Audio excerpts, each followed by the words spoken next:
Hello नमस्कार दोस्तों, मैं हूं आपका दोस्त, आपका साथी सजीव सारथी, और आप सुन रहे हैं रेडियो प्लेबैक इंडिया और कार्यक्रम है फिल्म की बात। दोस्तों, फिल्म की बात का आज का एपिसोड बहुत खास है क्योंकि आज हमारे साथ जुड़ी हैं एक जानी मानी फिल्म निर्देशिका और लेखिका देवयानी अनंत रोडे। तो देवयानी जो है, उनकी आज डेब्यू फिल्म जो है एज अ डायरेक्टर रिलीज हुई है बाईसाइकिल डेज के नाम से। और ये उनके लिए बहुत ही मतलब प्राउड मोमेंट है आज का जो दिन है। बहुत बहुत स्वागत देवयानी, और मैनी कॉन्ग्रेचुलेशंस। धन्यवाद धन्यवाद सजीव जी, आपका बहुत बहुत धन्यवाद। और श्रोताओं का भी बहुत बहुत धन्यवाद। Thank you Devyani. तो ये जो मूवी है, इसका ट्रेलर देखा मैंने, एंड बहुत ही इंटरेस्टिंग सा लगा मुझे। मतलब एक बच्चे की कहानी है, और आपको जो है पुराने जो है स्कूल डेज की तरफ लेके जाता है ये।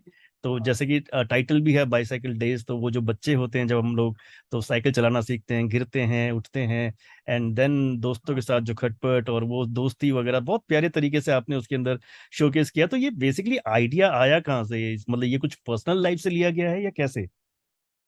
सर, ये कुछ पर्सनल लाइफ से है, कुछ लोगों से बात करके है, कुछ बच्चों को देख के है, कुछ हमारे जो बड़े बुजुर्ग हैं या बड़े हैं, उनकी पुरानी बातें सुन के आया है।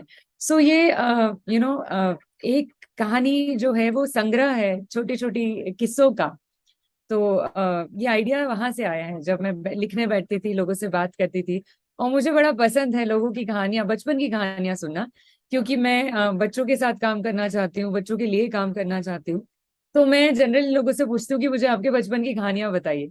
तो लोग मुझे बताते हैं कि उनकी कहानियां क्या थी। तो ये मैं कहूंगी कि छोटी छोटी मेरी लोगों की इन सब कहानियों का संग्रह है।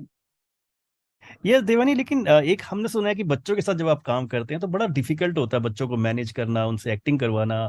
तो ये आपके साथ डिफिकल्टी रही इसमें, क्योंकि सारे लगभग सारे कैरेक्टर आपके इसके अंदर बच्चे ही हैं मेन जो है। तो कैसा रहा एक्सपीरियंस बच्चों के साथ? सजीव जी, मेरे लिए सेट पे सबसे अच्छा समय वो था जब मैं बच्चों के साथ काम कर रही थी। और मतलब सब लोग मुझसे एक सवाल तो जरूर पूछ रहे हैं कि बच्चों के साथ आपने काम किया, कैसा अनुभव रहा, और बच्चों के साथ डिफिकल्ट होता है। बट मेरे लिए सबसे आसान था बच्चों के साथ काम करना, सबसे आसान था बच्चों को डायरेक्ट करना। तो क्योंकि बच्चे ना बहुत जल्दी सीखते हैं। और बिल्कुल। बच्चे अगर करना चाहे तो बहुत अच्छा परफॉर्म करते हैं, और बच्चे बहुत अच्छा कोई भी काम करते हैं।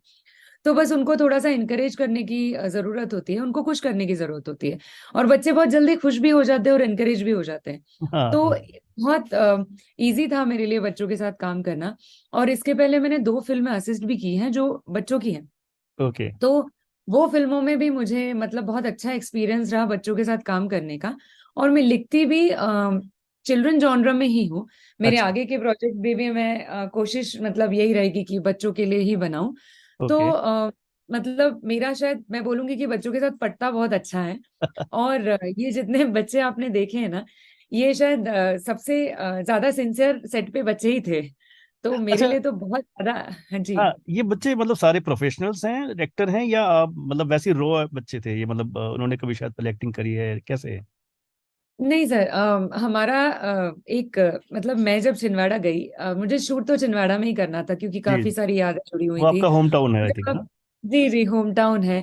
और मुझे लगा as a debutante film maker, like producer भी मैं ही हूँ इस फिल्म की। और अच्छा। बहुत बड़ा क्रू नहीं था मेरे पास, हाँ। तो दिक्कतें बहुत थी, और मुझे लगा कि मैं अपने होम टाउन में शूट करूंगी तो वो दिक्कतें कम होंगी, जो कि बहुत अच्छा डिसीजन था मेरा। बहुत सपोर्ट मिला वहां पर लोगों का। तो जब मैं वहां गई तो मैंने देखा कि भाई जो लोकल टैलेंट है वो भी बहुत अच्छा है। तो क्यों अच्छा। ना एक मौका देके देखा जाए, इंडिपेंडेंट फिल्म है और प्रयास किया जाए। हम लोगों ने अलग अलग स्कूल से बच्चों को ऑडिशन किया। और अच्छा। 9-10 बच्चे सिलेक्ट किए। 1.5 महीना उनकी हमने ट्रेनिंग की, और जो रिजल्ट था वो फिनोमिनल था। मतलब बच्चों ने इतना अच्छा परफॉर्म किया। और सिर्फ एक्टिंग नहीं, लाइक बच्चों को जो हम लोगों ने सेट पे डिसिप्लिन सिखाया, क्योंकि भोपाल, इंदौर या बड़ी सिटीज के जो बच्चे हैं, लाइक स्पेशली मैं मध्य प्रदेश की बात करूं, तो उनको फिर भी कुछ ना कुछ नॉलेज होता है, कुछ ना कुछ एक्सपोजर होता है। पर हम्म। छिंदवाड़ा छोटी सिटी के बच्चों को इतना नॉलेज नहीं होता है कि फिल्म मेकिंग कैसी होती है, और ये प्रोफेशनल फिल्म मेकिंग थी। तो बच्चों को बताया गया कि बहुत बड़े बड़े लाइट होंगे, बहुत केबल्स होंगे, कैमरे के साथ क्या मतलब कैसा होता है, कैमरा कैसे वर्क करता है, कंटिन्यूटी क्या होती है, साउंड कैसे वर्क करेगा। तो एक्टिंग के साथ साथ बच्चों को हमने ये भी बताया कि सेट पे कैसा डिसिप्लिन होना चाहिए। तो बच्चे 1.5 महीने में इतने ट्रेन हो गए थे कि मतलब उनसे बोलो चलो रेडी है तो एकदम तुरंत उठ के खड़े हो जाते थे, मेरा माइकिंग नहीं हो, मेरा माइक करो। ओके। सो बच्चों को ये भी पता था कि कैसे करना है, क्या करना है। ओके। तो सब रॉ बच्चे थे, सब अलग अलग स्कूल के बच्चे थे, बट 1.5 महीने बाद लगा नहीं कि मतलब कहीं अमेजिंग। भी अमेजिंग। नए बच्चे हैं जी। Amazing amazing that is. लेकिन देवानी, मैं ही पूछना चाह रहा था कि थोड़ा सा, सॉरी मैं डिटेल में जा रहा हूँ, क्योंकि आपने नहीं 1.5 महीने प्लीज। बच्चों की वर्कशॉप करवाई, फिर शूट करवाया, तो बच्चों के पेरेंट्स जो थे, are they comfortable with it? क्योंकि उनके स्कूल्स वगैरह मिस हो सकते थे और ये सब चीजें, तो ये सब कैसे मैनेज किया? सर हमने ये कोविड 1 और कोविड 2 के बीच में शूट किया था, जहाँ अच्छा। बच्चे बहुत ही घर में थे। ओके। बच्चों ने भी इसलिए एंजॉय किया क्योंकि उनको बाहर आने को मिला, राइट राइट। उनके लिए भी एक एक मस्ती वाला माहौल था। घर आते थे वो लोग, मेरे घर में हम लोगों ने ट्रेनिंग की। अच्छा। और कभी कभी तो पेरेंट्स से झूठ भी बोलते थे कि आज क्लास है। तो मैं बोलती थी कि मतलब उनके पेरेंट्स का कॉल आता था कि मैडम आज तो न्यू ईयर ईव है, और आज तो इंडिपेंडेंट रिपब्लिक डे है, और आज कैसे क्लास है। तो मैं बोलती थी आज तो बिल्कुल नहीं है। बोले सारे बच्चे प्लान करते थे कि आज जाना है और आज मिलना है, और सब लोग साथ में झूठ बोलेंगे। तो ये भी हुआ है, कई बार ऐसा भी हुआ है। तो मतलब बच्चों के साथ साथ बच्चों के पेरेंट्स ने इतना ज्यादा मुझे सपोर्ट किया। बच्चों को टाइम पे लाना, टाइम पे लेके जाना, हम लोग बच्चों को 5:30 6 बजे सारे बच्चे पेरेंट्स उनके हम लोग होटल में छोड़ देते थे जहाँ से हमारा क्रू निकलता था। 7 बजे हम लोग 7:30 बजे, या कभी कभी हम लोगों ने 1 2 बार नाइट में भी शूट किया है, तो उनके पेरेंट्स को इन्फॉर्म कर दिया जाता था, और वो प्रॉपर होटल में आके बाकायदा मतलब हम लोगों को सपोर्ट किया उन्होंने। और अच्छा। फिल्म बनने के बाद भी काफी सपोर्ट रहा उनका।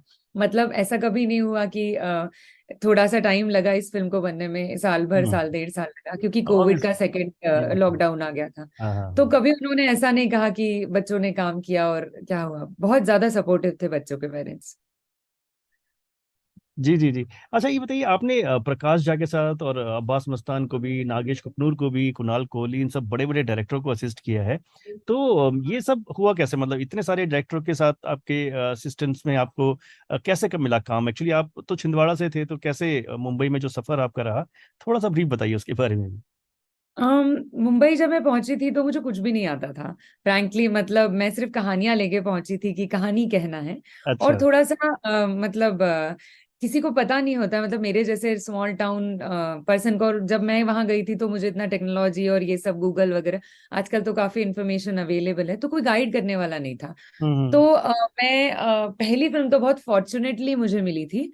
मतलब रेस 2 जो मेरी पहली फिल्म थी, उसमें मैंने आर्ट डिपार्टमेंट में काम किया था, उसमें मैंने अच्छा। डायरेक्शन में काम नहीं किया था। ओके तो ओके। ये फिल्मों में ऐसा था कि जो डिपार्टमेंट मुझे मिलता गया मैं उसमें काम करती गई। ओके। मेरे लिए ऐसा स्पेसिफिक नहीं था कि मुझे डायरेक्शन डिपार्टमेंट में ही काम करना है। सत्याग्रह में मैंने कॉस्ट्यूम डिपार्टमेंट में काम किया था। ऐसी अच्छा। 2 3 फिल्में हैं जिनमें मैंने डायरेक्शन डिपार्टमेंट में काम नहीं किया, पर मेरा एक दो चीजें मेरे सामने बहुत बड़ी चैलेंज थी उस समय की। एक तो वापस घर नहीं जाना है, हम्म। और दूसरा ये था कि काम सीखना है। क्योंकि ऐसे प्रोफेशनल ट्रेनिंग फिल्म मेकर्स को कभी दी नहीं जाती। सेट पे खड़ा होना और फिल्म मेकिंग सीखना, ये बहुत ज्यादा जरूरी होता है, प्रैक्टिकल नॉलेज। तो या। मुझे बहुत पहले एक बहुत अच्छा मतलब सीख मिल गई थी कि जितना आप सेट पे रहोगे, जितना आपको प्रैक्टिकल नॉलेज मिलेगा, और कोई भी काम अगर आप सीखते हो, लाइक मैंने कॉस्ट्यूम किया है, मैंने आर्ट किया है, तो वो मुझे कहीं ना कहीं फायदा करता है, और किया भी। जैसे इस फिल्म में भी मेरे पास कॉस्ट्यूम डायरेक्टर नहीं था, तो हम और बजट भी नहीं था उसका, तो हमने आराम से मतलब कॉस्ट्यूम भी हैंडल कर पाए हम लोग। आर्ट का भी ज्यादा बजट नहीं था, तो आर्ट भी हम लोग काफी अच्छे से हैंडल कर पाए। तो जो नॉलेज होती है वो कभी वेस्ट नहीं जाती, और अगर आपको डायरेक्टर बनना है तो वो नॉलेज हर फील्ड का बहुत जरूरी होता है। और मैंने उस फील्ड में ही काम किया था, लाइक मैंने आर्ट डायरेक्शन और कॉस्ट्यूम में ही काम किया था, तो वो मेरे लिए बहुत अच्छा एक अनुभव था। तो जी। ये सब बड़े बड़े प्रोजेक्ट्स मुझे मतलब इस वजह से मिले क्योंकि मैं किसी भी डिपार्टमेंट में काम करने के लिए रेडी थी। हम्म। मतलब मेरे लिए ऐसी कोई शर्त नहीं थी कि डायरेक्शन मिलेगा तो ही काम करूंगी।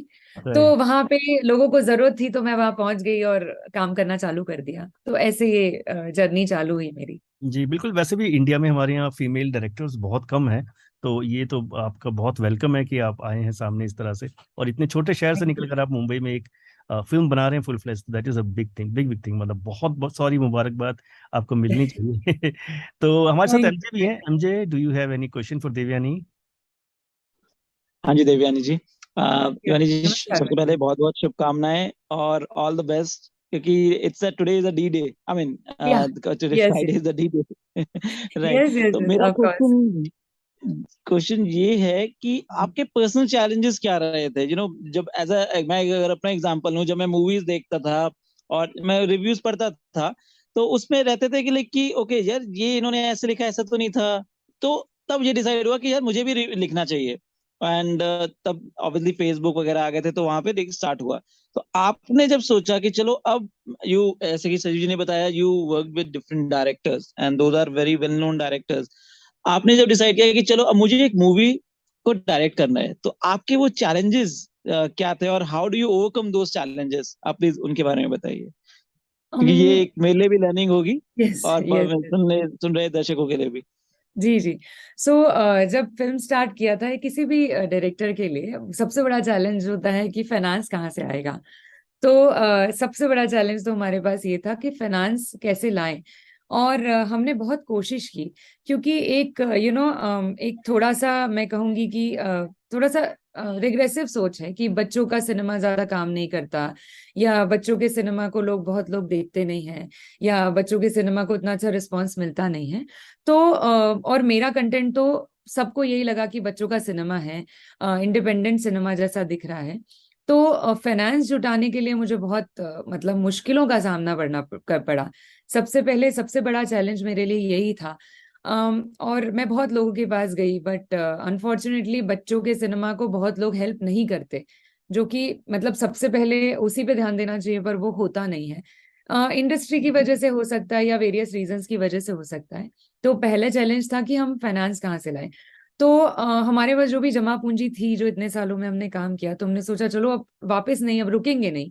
और यही हमारा जॉनरा है, आज रुक गए तो कल कैसे बनाएंगे बाकी सब्जेक्ट्स। तो हमने सोचा कि चलो जो भी जमा पूंजी है वो उससे काम करके देखते हैं। धीरे धीरे हम आगे बढ़ते गए और हम लोगों को बहुत ज्यादा सपोर्ट मिला।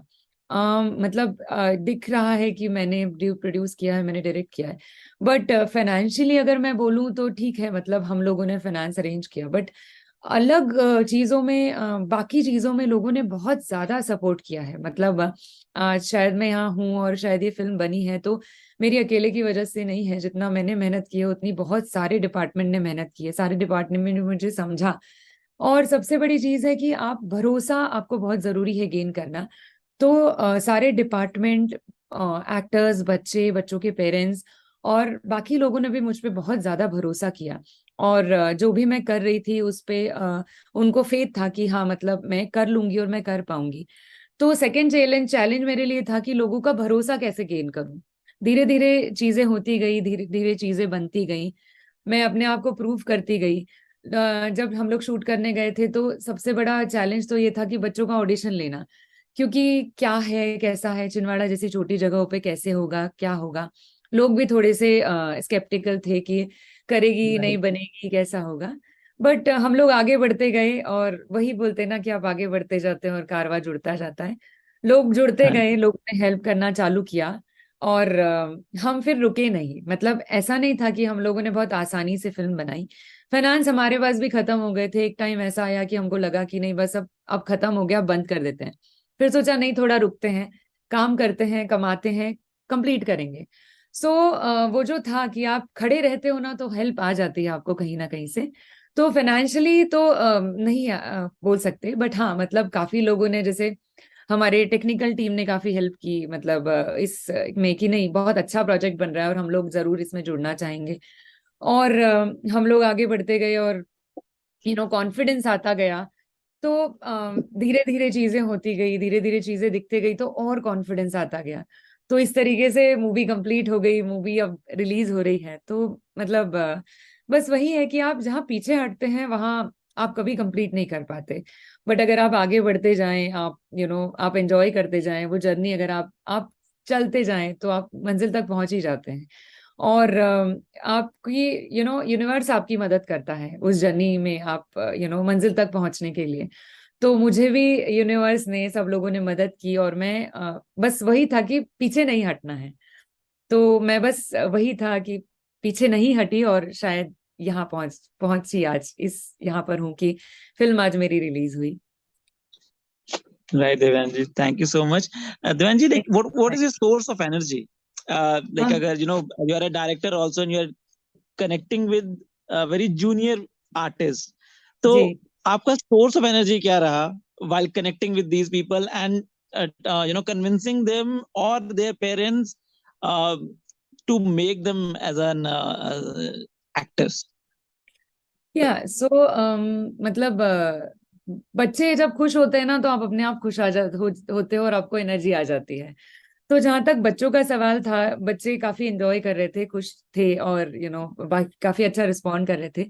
तो वो तो बहुत बड़ा एनर्जी का सोर्स था, लग रहा था कि अच्छा काम करेंगे बच्चे और अच्छी बनेगी फिल्म। और जैसे मैंने कहा कि लोग साथ में थे, तो वो एक पॉजिटिव एनर्जी लोगों से आती है। आपके पास 100 लोग हैं, पर अगर 5 लोग भी आपके साथ खड़े हो जाए और आपको बोले कि नहीं हो जाएगा, चिंता मत करो, तो वो हो जाता है। तो आप, अगर आपके साथ अच्छे लोग हैं, तो वो सोर्स ऑफ एनर्जी आपको मिल जाती है। तो काफी लोगों ने मुझे वो पॉजिटिव एनर्जी दी। बच्चे तो खुश थे ही, बच्चों से भी पॉजिटिव एनर्जी आई, पेरेंट्स भी काफी खुश थे, पेरेंट्स ने भी बहुत सपोर्ट किया। तो ये सारी चीजें कुल मिला के ये पॉजिटिव ही था मेरे लिए, ये सारी चीजें। या देवयानी, आपने बताया जैसे प्रोड्यूसर की आपको Right, दिक्कत, Devanji. मतलब फाइनेंस की दिक्कत थी, तो आपने खुद से कंट्रीब्यूट करके आपकी टीम ने लगाया। बट एक और बड़ी दिक्कत आती है फिल्म को रिलीज करने की, मतलब डिस्ट्रीब्यूशन की एक बड़ी दिक्कत आती है। तो ये जो सेकंड हर्डल है, इसको आपने कैसे पार किया? एक्चुअली मैं काफी लोगों को जानता हूँ, मेरे एक मित्र भी हैं, उन्होंने भी इसी तरह से अपने यहाँ वहां से फिनेंस करके एक अच्छी फिल्म बनाई, लेकिन उसको डिस्ट्रीब्यूट करने में उन्हें बहुत प्रॉब्लम आई। तो मैं ये जानना चाहूंगा कि क्योंकि आप को हम जो इंटरव्यू कर रहे हैं या आपसे जब बातचीत कर रहे हैं, तो मुझे लगता है कि जो सुनने वाले होंगे उनमें भी काफी सारे नए लोग जो इंडस्ट्री में आना चाहते हैं, उनके लिए एक लेसन होगा। तो थोड़ा सा हमें बताइए कि डिस्ट्रीब्यूशन का जो हर्डल है वो आपने कैसे पार किया? डिस्ट्रीब्यूशन वाकई में बहुत ज्यादा डिफिकल्ट था, शायद फिल्म बनाने से ज्यादा मेरे लिए डिस्ट्रीब्यूशन और रिलीज था। हमारी फिल्म तो वैसे सितंबर एंड में बन के तैयार हो गई थी, पर सब लोग यही बोल रहे थे कि ओटीटी पे रिलीज कर दो, बट आगे के कंटेंट भी हमारे जो हैं वो हम चाहते थे कि हम बच्चों को थिएटर में लेके जाएं, हम चाहते थे कि फैमिली फिल्म बनाएं। तो ये हमारे लिए बहुत अच्छा मौका था कि हम अगर थिएट्रिकल जाते हैं, इस बार अगर हम थिएट्रिकल करते हैं, तो आगे के लिए हमारी राहें बहुत आसान हो जाएंगी। तो बहुत बड़ा चैलेंज था ये लेना। 6 महीने लगे इसको, चैलेंज को, इस डिस्ट्रीब्यूशन को क्रैक करने में, आई वुड से। बहुत सारी R&D हुई, बहुत सारे लोगों से मिले हम लोग।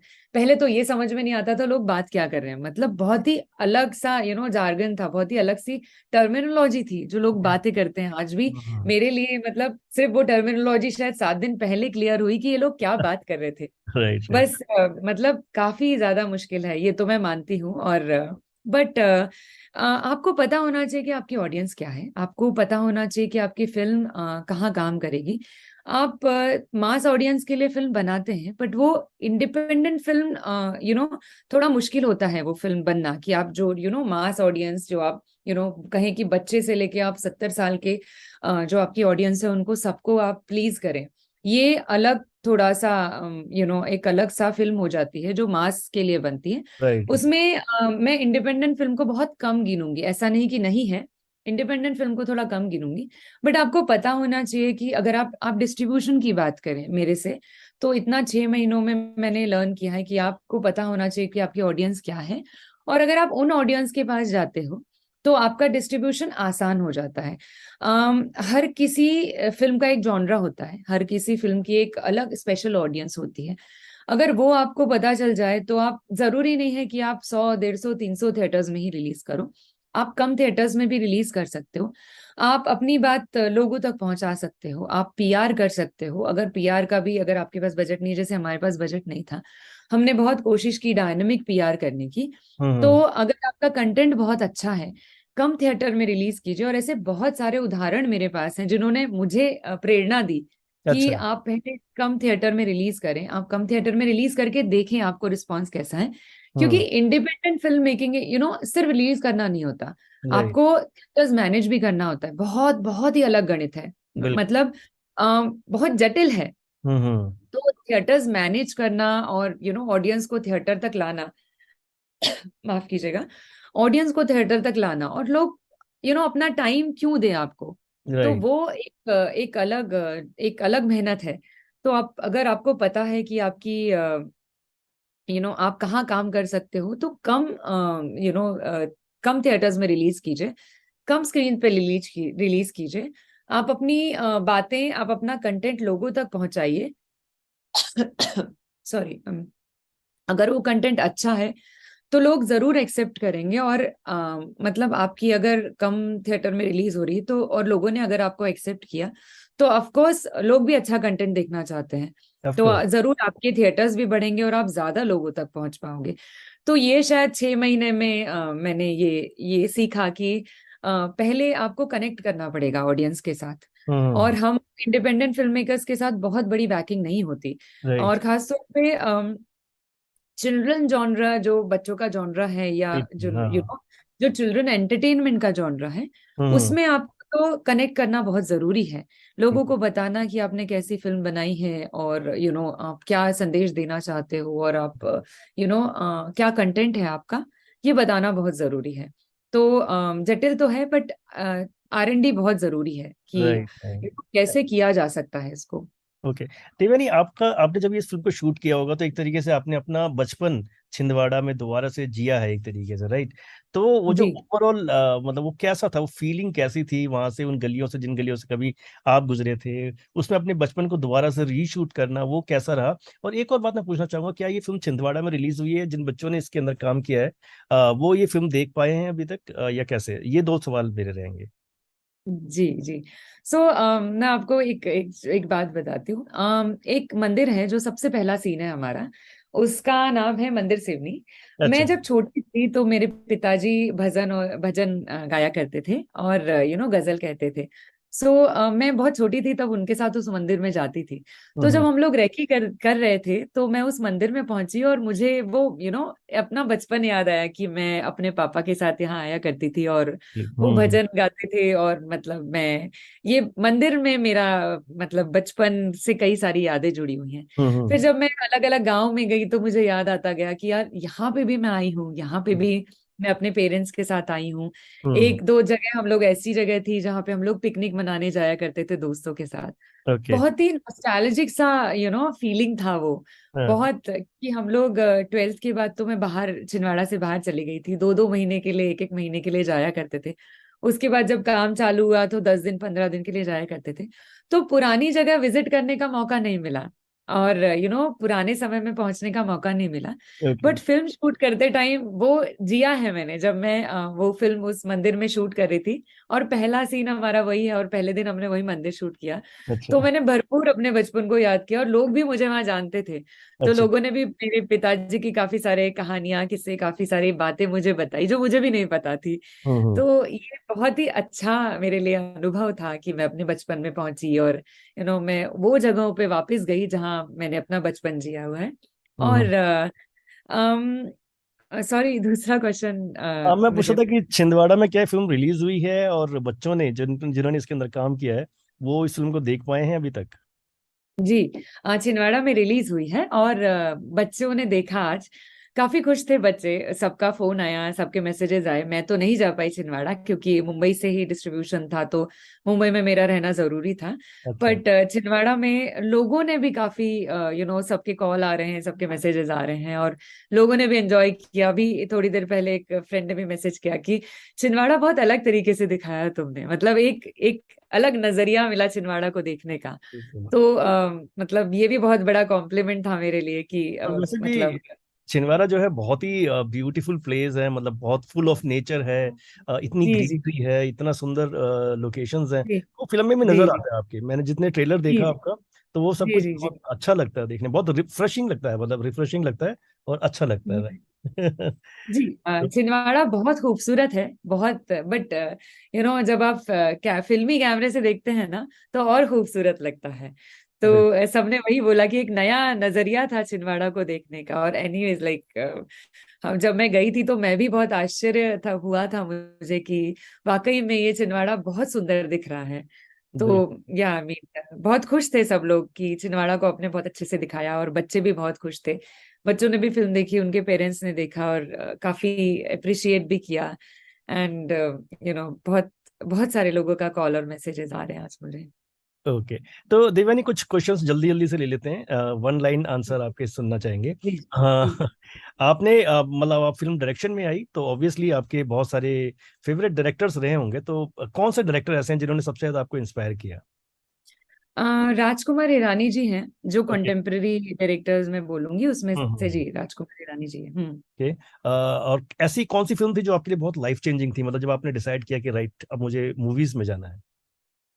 मैं एक फिल्म का नाम तो थोड़ा मुश्किल है लेना, बट ये जो जब मैंने बहुत बचपन में टाइटैनिक देखी थी, मतलब अभी काफी लोग बोलते हैं काफी क्लीशेड है, या बट जब मैंने वो देखी थी तो मुझे लगा कि ये इतना सुंदर कैसे कोई हो सकता है, मतलब heroine, hero, set, all that. छोटी थी तो हाँ।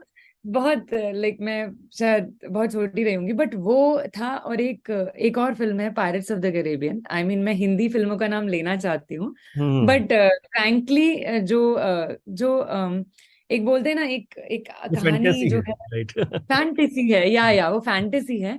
तो ये दोनों फैंटेसी थी मेरी कि ये इतना सुंदर कैसे हो सकता है। राइट। और बाकी अमिताभ बच्चन जी की फिल्म मुझे बहुत पसंद थी, लाइक शराबी, अमर अकबर एंथनी, देवानंद जी। मतलब मेरे फादर मदर दोनों मुझे दिखाया करते थे, तो वहां से भी काफी मसाला फिल्मों का एंटरटेनमेंट मुझे बहुत पसंद था, गाने, नाच गाने, ओके। एंड बहुत ये सारी चीजें थी। तो बहुत बचपन शायद फिल्मों में ही बीता है मेरा। एक्सेसिबल तो नहीं थी, बट पेरेंट्स लेके जाया करते थे फिल्में देखने। Right right. या तो कोई फेवरेट गाना जो हमेशा आपके साथ चलता हो, जो मुश्किल समय में भी आपको हौसला देता हो, ऐसा कोई गाना? ऐसा कोई गाना काफी है। एक गाना है जो मिस्टर इंडिया का गाना है, जो जिंदगी की यही ये रीत है, हार के बाद ही जीत है।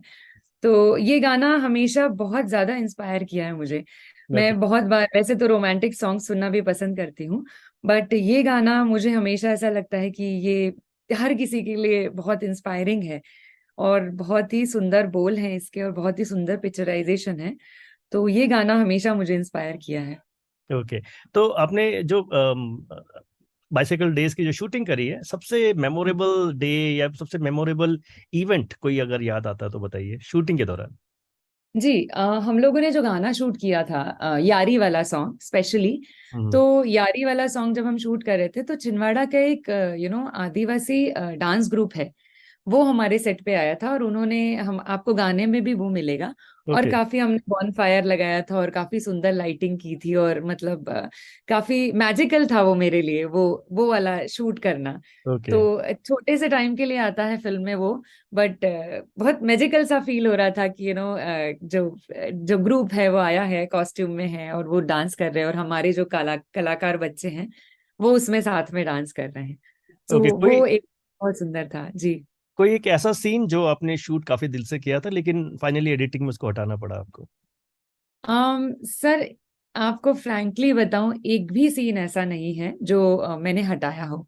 अच्छा। बहुत हाँ, क्योंकि बच्चे थे साथ में, धूप हो रही थी, तो काफी चैलेंजिंग शूट था ये। तो राइट। हम लोग डिसाइड करके ही गए थे। मतलब जनरली ऐसा होता है कि आप 2 या 3 एक्स्ट्रा लेके आते हो, बट मुझे काटना पड़ा। मेरा एक्चुअली स्क्रीन प्ले थोड़ा सा बड़ा था, और मुझे काफी मतलब शूट करना था, बट सिंस धूप हो रही थी, बच्चे थे, हम लोग के पास फाइनेंस था और कम था, और शूटिंग डेज बढ़ रहे थे। तो हम्म। फिर हम लोग ने डिसाइड किया कि हम लोग वही शूट करेंगे जो हमारी टाइमलाइन पे आ रहा हो। ओके। मेरी टीम बहुत अच्छी थी, रोज रात को हम लोग इवेल्युएट कर रहे थे कि हमारी फिल्म कैसी बन रही है। हम्म। और 20वें दिन हम लोग पहुंचे, तो हमको लगा कि अब ये जो सीन है ये बहुत ज्यादा जरूरी है। तो हम्म। हमने वो सीन शूट किया, क्योंकि एक चैलेंज और भी था कि कोविड के केसेस बढ़ रहे थे। अच्छा। तो हम लोगों को मतलब रैप अप करना था, और हुआ ये हम्म। कि 13 तारीख को हमने शूट रैप किया, और 15 से लॉकडाउन लग गया। ओहो। तो बहुत बड़ा चैलेंज था। और क्या होता है कि इंडिपेंडेंट फिल्में एक बार बंद होती हैं तो दूसरी बार चालू होने में बहुत मुश्किल होता है। टाइम लगता है, राइट। ऐसा कोई भी सीन नहीं था, मतलब कभी कभी मुझे भी वही लगता है कि सारा डेटा हम लोगों ने यूज कर लिया, कहीं राइट से राइट। कुछ भी नहीं छोड़ा। यानी कि तो आपकी जो बहुत ही फिल्म है बिल्कुल planned। स्क्रिप्ट के अकॉर्डिंगली ही बनी है, जो स्क्रिप्ट आपकी थी उसके ही एकदम। नहीं, स्क्रिप्ट में तो काफी सारी चीजें थी मुझे जो ओके शूट करनी थी, फ्रैंकली ओके बोलूं तो बहुत सारा था भी जो शूट करने का था। ओके बट काफी प्लानिंग के साथ हम लोगों ने शूट किया था, क्योंकि हम लोग ज्यादा बच्चों के साथ मतलब हम लोग शूट कर रहे थे। ओके। मेरे लिए सबसे बड़ा कंसर्न बच्चे थे, और बच्चों को मैं चाहती थी कि जितना हो सके उतना रिलैक्सेशन दूं। हम लोग कैसा है सर, रेगुलरली काम करते हैं, बच्चे नए थे, काम कर रहे थे, इंथुजियास्टिक मतलब इंथुजियाज्म काफी था। पर मुझे बच्चों का ध्यान पहले रखना था। काफी प्लान के साथ हमने शूट किया, जो हमें लगा कि नहीं अभी ज्यादा हो रहा है वो हमने कहीं कहीं निकाल दिया। और मतलब ऐसा कुछ भी नहीं था जो बचा रह गया हो मेरे पास। Right right. अच्छा देवानी, वन लास्ट क्वेश्चन। आप जी। एक एक लाइन में बताइए कि दर्शक हमारे इस फिल्म को क्यों जाकर देखें। ये एक कोशिश है, एक फैमिली एंटरटेनर जो हम लोग कोविड में कहीं थिएटर में थोड़ा भूल गए हैं। बच्चे थिएटर में नहीं जा रहे हैं, बच्चों के लिए एंटरटेनमेंट का बहुत कमी हो गई है, अच्छा एंटरटेनमेंट मैं बोलूंगी, एक कमी है बच्चों की। तो ये फिल्म फैमिली एंटरटेनर है और बच्चों को बहुत पसंद आएगी।